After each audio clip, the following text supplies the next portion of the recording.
In this video, we'll be looking at several different browser-based photo editors. So if you don't want to download software onto your actual PC or Mac, or maybe you're going to use a tablet or some kind of Chromebook, something where you don't really have a hard drive that you can have access to that sort of thing. These are some great options for that. We'll just start right at the beginning here. One called Ribbit, RIBBET.com, and these are browser photo editors. Keep in mind they can help you make collages, right on down to things just as simple as adding text onto your photos. There's one here called Picmonkey, and at bfunky.com you can actually download the app onto your iOS device or Android device. For this one, it has its own application already created. Several of these does, and I've actually used Picmonkey. I would actually state this one more of a way to add effects. You know, to me, it was more of an effects type as opposed to, say, adding. I mean, you can add text, but you know, overall, I just preferred using the effects type. But out of all these I'm going to share with you, Picmonkey.com is one of my favorites. I'm going to say there's actually two on here that I really enjoy and use a whole lot, and that's Picmonkey, and here's one called Fotor.com, FOTOR.com. It has its own application too, so you might want to check into downloading its app. And Pixlr is another one of my favorites. It's another awesome one. And iPicky is one I use a lot also. But now you have to have an account to use this one, but you know, it's not a big deal. So what I'm going to do is actually show you how to use this once.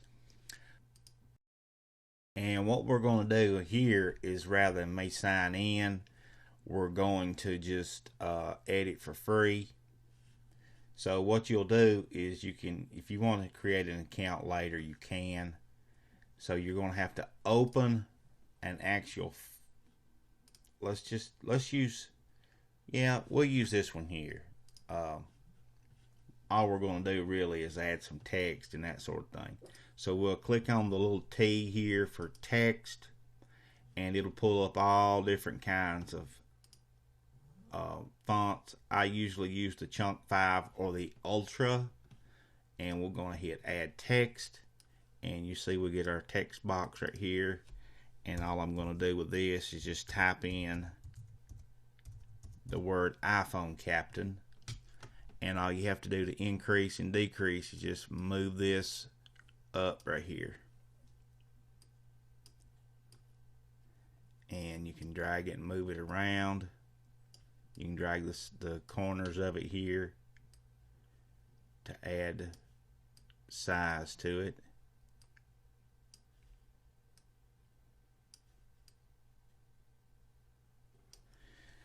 Okay, blend options. You got different things you can do with it, darken, lighten, whatever.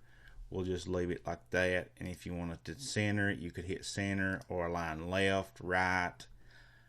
You can add a little fade on it if you want to. That's just all that is your opacity. If you want to change the color of it here, you can do that up here too. We could change that to red. And as you can see, it does a really great job, and it's just really easy to use. You can simply drag it around, right click for more options,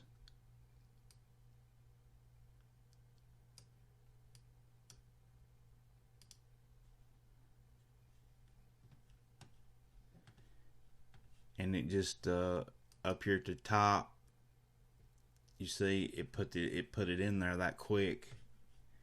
And if you wanted to add some different types of backgrounds or little arrows, I should say. You can add those like right there.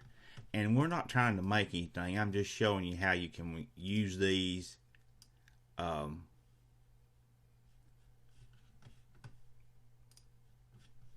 again, here's another one here. I'm just showing you different things you can do. And here's some different textures. If you wanted to add to it, to your photo, you could. And all you would have to do is just fill in wherever you wanted it. Maybe in the middle of that O or something. Space. Like so. And if you wanted to fade, you could make it lighter or darker. Again, that's just your opacity. And you see you got a long list of different fonts. I didn't mean to do that.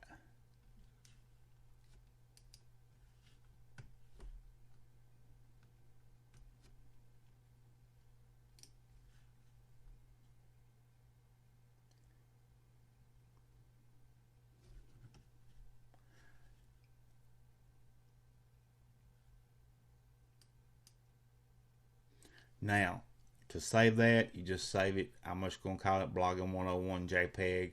Here's your quality. I'll just leave it like that. It's set for 350 by 300. If you want to change that, you can change that by just hitting that right here and put in the dimensions you want. And then save to my computer, OneDrive or Dropbox. I'm going to choose Dropbox. And then just click Saves. And you see the little wheel turning, and that's how fast it saved it. So guys, that's how you can use a browser-based editor, and there's so much more you can do with it than I showed you. However, we don't want this video to get too long, so hope you picked up some techniques in this video. We'll talk in the next one.